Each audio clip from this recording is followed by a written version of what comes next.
niche is women, which is not a niche really, given that we're 51% of the population worldwide. But my niche is helping women of all ages and from all walks of life be successful, and I want them to determine their success. So there's no preordained or predetermined formula.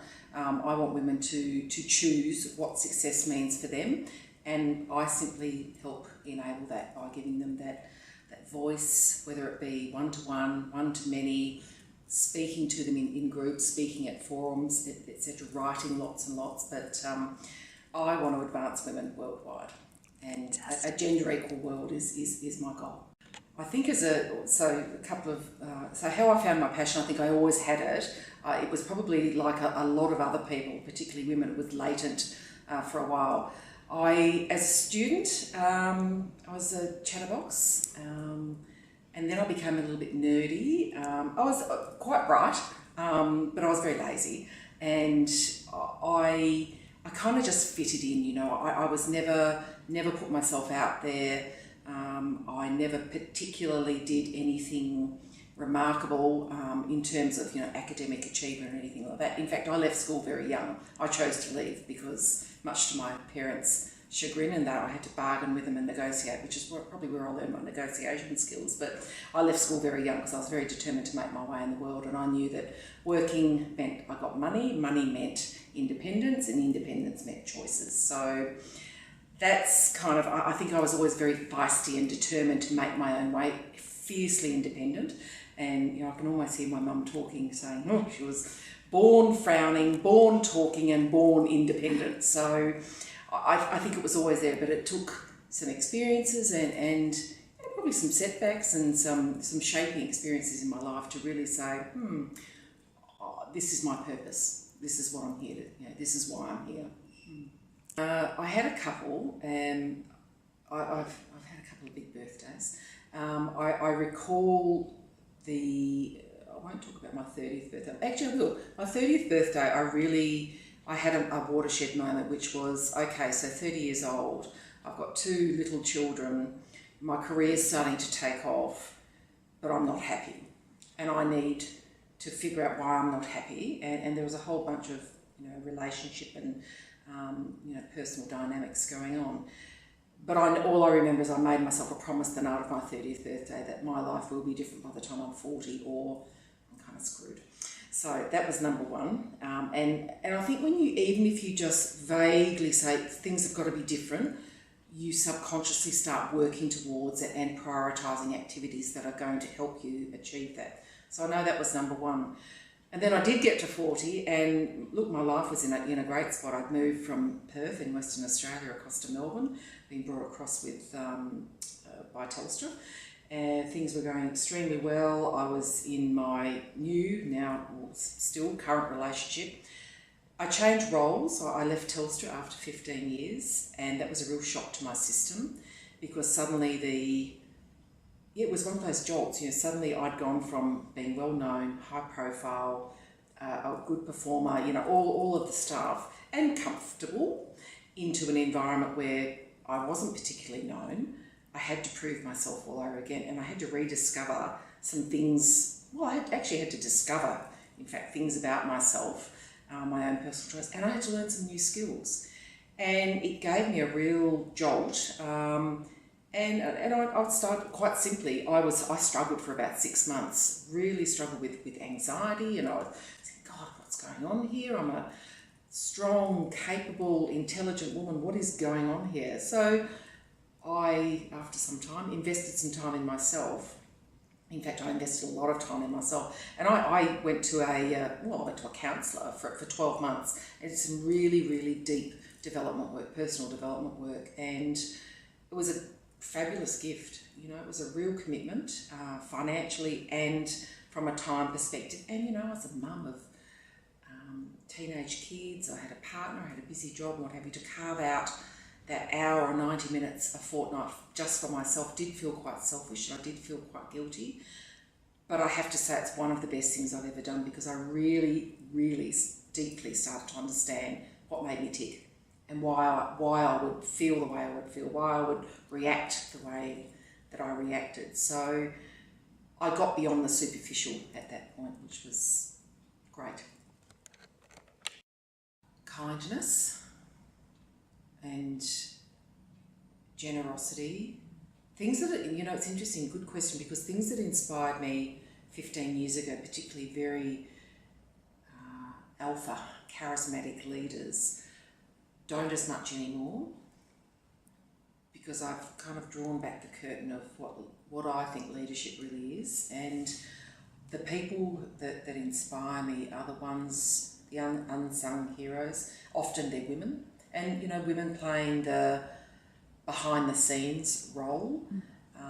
My mum inspires me. She's an amazing woman who has been completely selfless her whole life, and has supported and enabled my father, myself, my two sisters, now her grandchildren, all of our children. She enables a whole lot of people to be much more successful than they would otherwise if she wasn't in their lives. She's also the most tolerant and inclusive person I know. And she taught me about inclusion way before it was trendy. She taught me about karma way before it was trendy. And so I often look to Mum for inspiration. So yeah, I mean, there are certainly there are great women in the world. Hillary Clinton has inspired me.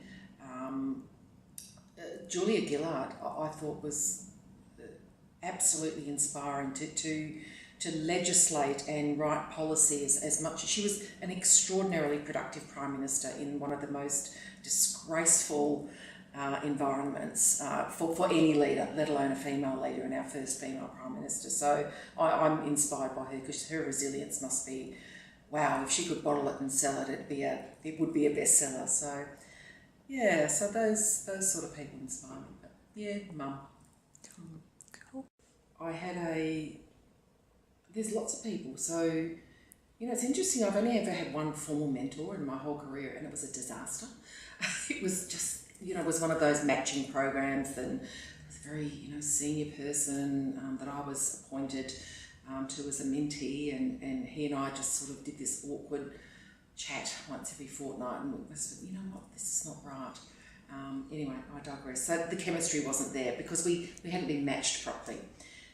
Unofficially, though, my mentors and sponsors, actually, because I think sponsors are part of the new vernacular, but I look back and there was one particular gentleman who was my manager when I was in Perth, and he took me aside when I was around that 30th birthday time, or not long after, and he sat me down and gave me some advice. In fact, he said to me, stop mucking around and get serious about your career. You're talented, you've got real potential, but you're fiddling around at the moment. Those weren't the words he used, but I'll leave that out for the purposes of video. But he said, I'll back you and I will promote you and I'll give you a job, which was a real risk for him because I was a complete unknown. In fact, I was known as a stirrer and a troublemaker and a pain in the neck, but I was good at leading people, even unofficially.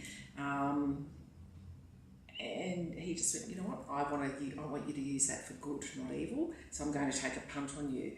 And I stayed with, his name was Steve, and he then re-employed me when I came to Melbourne, came and got me, picked me up out of one job and said, you need to come and help me do this, because he knew who I was, what I could do, that I could go into situations and fix things and win people's hearts and minds and get stuff done. So, and he was someone that I relied on for a long, long time, and we would talk a lot, and I would be able to bounce things off him, and particularly navigating the organisation, because we were at Telstra, we're both in a very large organisation. There are dynamics there that sometimes you've got to know what's beneath the water. So yeah, he was great. And in terms of other mentors, I've had one of the most brilliant women, business women in Australia, and she'd hate me saying it, and I won't name her, but she's the CEO of a really successful company that's come out of startup mode 5 years ago now, a very successful education company. And again, she took a punt on me and employed me after Telstra. She was my boss. I could bounce ideas off her. She would guide me with very different styles. I'm massively extroverted, she's quite introverted.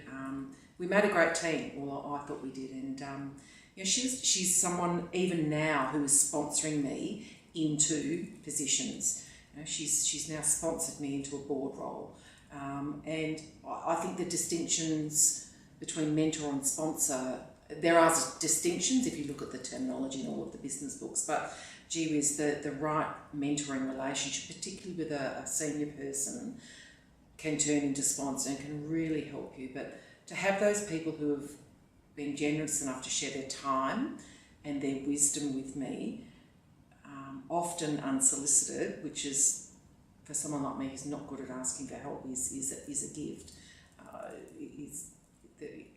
Words fail me, as you can tell, because they've been so meaningful to me. I'm growing my business. Well, it's two businesses, and I'm in that I'm in growth mode. So my advisory business is helping women one-to-one, one-to-many, speaking, events, things like that. But I've also started, by almost a little bit by accident, my Women Who Get It connecting ecosystem, as I'm calling it now. I don't quite know where that's going, other than it's had exponential growth. There's a gap in the market for women to have safe spaces to grow themselves, their careers, their businesses, and I'm really having fun curating that. So what's next for me is to continue on the journey. So every step, every activity, every conversation is around advancing women. And people say, oh, so does that mean that, you don't get involved with men? I say, I absolutely do, because we need men on the journey. We're all part of the one world, the one population. So I want to have conversations with men who are, champions and are already doing great things. In fact, I moderated a panel yesterday, and there was a gentleman there, Steve Southon from NAB, who just gave some fabulous examples of how he's really challenging the status quo to create environments where women can thrive. And it's interesting, he has a wife and a daughter and a mum, and his mum and his daughter are shaping the way, have always shaped, but particularly now shaping the way he goes about breaking down barriers. So I'll continue to break down barriers, have great conversations, remove labels, have a lot of fun, but keep advancing women. So it's a very broad answer, because you know what? Everything I do is around that.